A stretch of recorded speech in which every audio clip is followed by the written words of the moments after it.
Bismillahirrahmanirrahim. Assalamualaikum semua. Alhamdulillahirrabbilalamin. Kita bertemu lagi di hari Sabtu. Meskipun beberapa hari ini kita dalam kondisi mendung ya cuacanya, tapi semoga hati kita tidak mendung, tetap ceria, tetap berawan dan tetap bersinar. Alhamdulillahirrabbilalamin. Segala puji bagi Allah yang insya Allah dengan segala nikmatnya kita diberikan banyak kemudahan, kita diberikan banyak kenikmatan. Bahkan sakit itu juga nikmat, asal kita bisa positif dalam menyikapinya. Nikmat paling besar selalu Ustadzah ulang-ulang adalah nikmat iman dan nikmat Islam. Kita sebagai hamba Allah diciptakan sedemikian rupa agar kita senantiasa menjadi orang yang selalu bersyukur dan bersabar. Semoga kita menjadi salah satu ahli surga. Amin. Nah, kedua kalinya salawat serta salam tercurahkan kepada Rasulullah Muhammad Sallallahu Alaihi Wasallam. Ya, insya Allah kita juga senantiasa berusaha untuk meneladani beliau dalam setiap hal. Kita sudah belajar tentang Sumuliyatul Islam, mulai dari kita bangun tidur sampai kita tidur lagi. Insya Allah kita senantiasa menjalankan sunnah-sunnahnya, insya Allah. Nah, gak nyangka ya sudah berasa di penghujung tahun 2020. Apa yang belum tercapai semoga bisa segera tercapai. Tapi insya Allah kemarin kita sudah bikin resolusi 1444 Hijriah, dan insya Allah masih agak panjang ya untuk tahun Hijriah.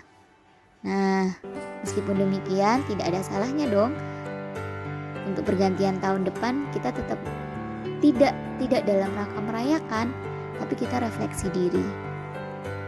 Meskipun capek ya rebahan di rumah karena pandemi tidak juga selesai, rasanya sudah kangen bisa kumpul bareng, sudah rindu pengen main di luar, sudah gak betah lama-lama di rumah. Tapi satu lagi Ustadzah ingatkan, segala urusan orang muslim itu baik. Saat dia diuji dengan kenikmatan dia bersyukur, saat diuji dengan musibah dia bersabar. Insya Allah kalau kita bersabar, insya Allah ada banyak kebaikan-kebaikan yang akan kita temukan. Nah, kali ini Ustadzah akan memberi tauji sebelum Ustadzah sampaikan materi yang seperti Ustadzah janjikan pekan lalu. Pekan lalu Ustadzah menjanjikan akan membahas tentang amanah. Nah, sebelum Ustadzah bahas tentang amanah nih, Ustadzah pengen anak-anak sedikit mendengarkan tauji kali ini ya. Judulnya perasaan positif. Semoga tauji kali ini bisa sedikit meringankan kepenatan-kepenatan menjelang ujian ya. Yuk kita senyum dulu. Sudah senyum belum? Kalau belum dipaksa senyum. Senyum loh ya, bukan ketawa, apalagi kelihatan giginya. Senyum. Kalau perlu ke cermin dulu, lalu senyum deh. Cantik kan kalian? Allah menciptakan kalian dengan sangat sempurna.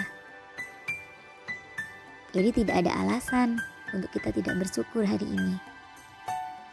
Oke, dengerin ya. Judulnya perasaan positif. Perasaan positif merupakan dampak berpikir positif. Perasaan positif mampu menentukan kesuksesan dibandingkan kecerdasan intelektual atau keahlian teknis. Bisa kita bayangkan, orang-orang yang memiliki kecerdasan intelektual yang luar biasa tapi tidak memiliki perasaan positif. Kebanyakan orang seperti itu memiliki banyak problematika dan tidak jarang mengakhiri hidupnya sendiri. Ustadzah jadi teringat akan beberapa negara yang menjadikan bunuh diri itu suatu hal yang biasa di negara mereka. Tahu nggak negara mana? Iya, negara Korea dan Jepang. Ngeri ya? Ya, karena mereka tidak mengenal agama seperti kita. Bagi mereka, pencapaian-pencapaian akademik, pencapaian-pencapaian keduniawian itu menjadi suatu hal yang utama. Jadi ketika mereka itu dibully atau mungkin merasa jatuh dari karirnya, pilihan mereka itu tidak jarang adalah bunuh diri.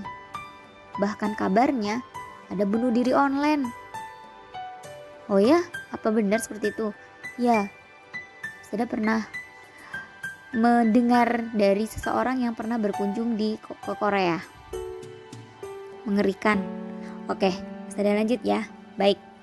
Mungkin kita kesulitan memiliki perasaan positif dalam keadaan yang kurang bahagia. Kita bisa berpura-pura bahagia kan?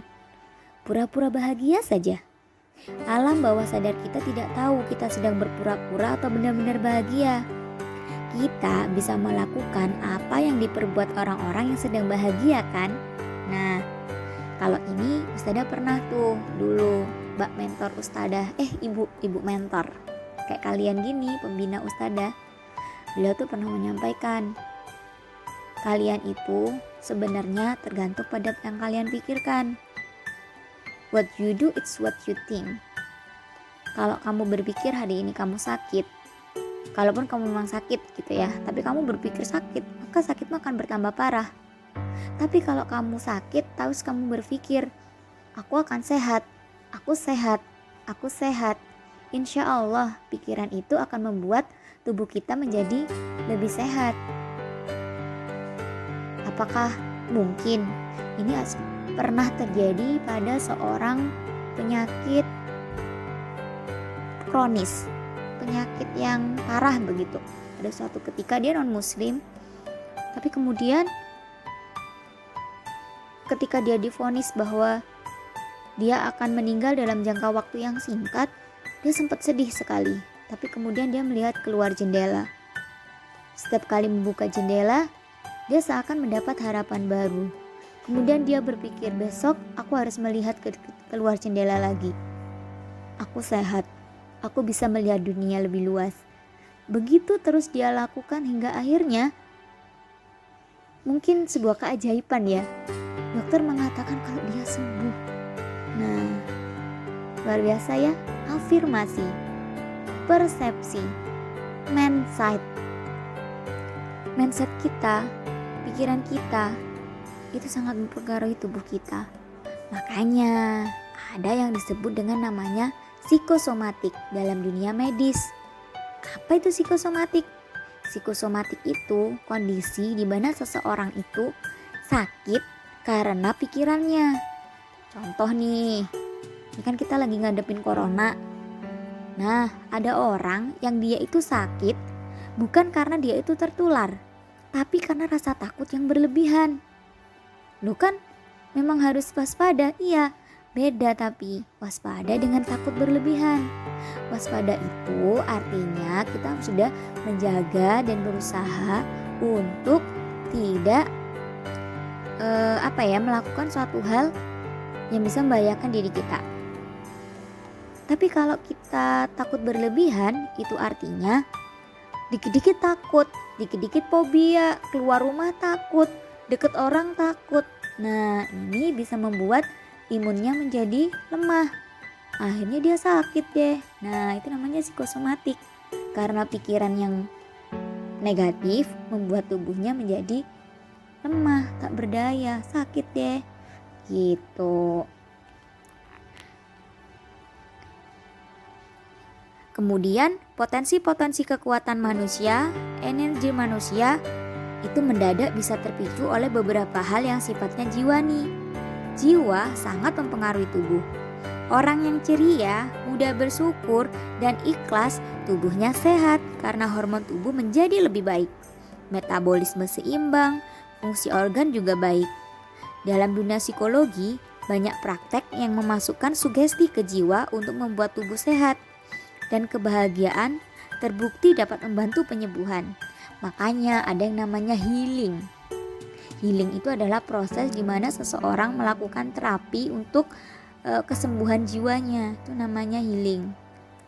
Kadang orang-orang yang terkena musibah ya, misal kayak Gunung Merapi meletus gitu ya. Dulu Ustadzah waktu mahasiswa pernah melakukan sebuah healing terapi gitu ke anak-anak agar mereka tidak trauma dengan kejadian yang menimpa mereka. Itu namanya healing gitu. Apakah bisa healing itu dilakukan sendiri? Iya, namanya self healing. Jadi bisa. Apa saja yang bisa dilakukan? Bisa dengan menulis, bisa dengan membaca, itu self healing. Bisa dengan kita melakukan apa yang kita suka. Misal memasak, menjahit, menyulam, membuat mozaik, atau apapun yang menyenangkan. Itu self healing. Sudah lanjut ya. Sudah banyak yang bisa dilakukan untuk mendapatkan jiwa dan tubuh yang sehat. Misalnya olahraga yang cukup. Olahraga membantu tubuh, membantu otak memproduksi hormon-hormon yang sifatnya kimiawi di badan untuk mengontrol rasa nyaman di jiwa. Seperti hormon endorfin, hormon serotonin, hormon melatonin, hormon norepinefrin. Ini hormon-hormon yang membuat tubuh kita itu merasa senang, memunculkan perasaan senang, gitu ya. Ketika kondisi hormonal itu seimbang jumlahnya, orang cenderung lebih sabar dan bisa berpikir jernih. Menurut beberapa psikolog dan analisis jiwa, fenomena jiwa dapat dilihat dari postur tubuh dan gaya tubuh. Secara tidak langsung, jiwa yang tenang dapat membuat postur tubuh dan gaya tubuh menjadi lebih baik. Wah, ternyata ada hubungannya kan ya.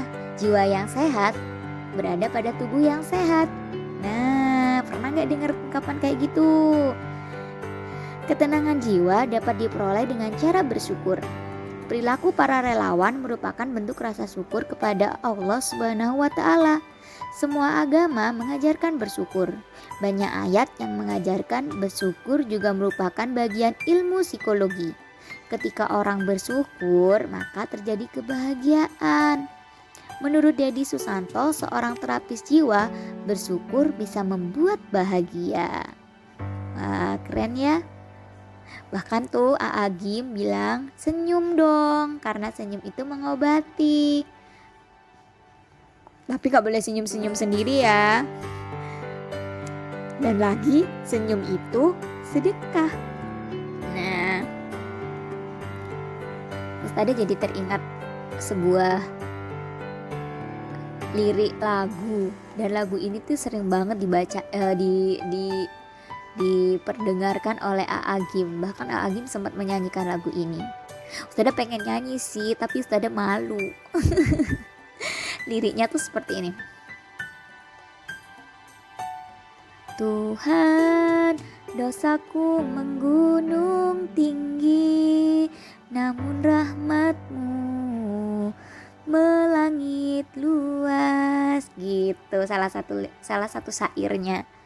Jadi itu sebuah kisah tentang seseorang manusia itu memang pernah dosa, pernah melakukan kesalahan. Tapi Allah tuh maha baik banget. Kalau kita bertobat, kalau kita menuju ke Allah, Allah tuh bakal ngampunin kita kok. Asal kita tobatnya sungguh-sungguh, gak ngulangin lagi. Setiap orang pernah salah kok. Tinggal kita mau gak memperbaiki kesalahan itu sebelum kita menutup mata selamanya. Gitu. Nah, dosa kita memang menggunung, tapi nikmat Allah tetap melangit. Jadi kita banyak istighfar ya. Di saat kondisi hujan kayak gini, banyak-banyak berdoa. Apalagi kalian mau ujian. pasti pengennya dapat yang terbaik kan. Banyak istighfar deh, karena istighfar itu salah satu kunci terkabulkannya doa. Karena Allah suka banget sama hambanya yang beristighfar. Tahu nggak astagfirullahalazim? Artinya kan ya Allah, mohon ampun. Coba bayangkan, itu sebuah bentuk rububiyah kita, bahwa kita ini benar-benar menganggap Allah itu emang Tuhan kita gitu, yang maha kuat, dia maha segalanya, kita hanya seorang hamba yang lemah gitu. Yuk kita istighfar bareng-bareng. Astaghfirullahalazim, astaghfirullahalazim, astaghfirullahalazim.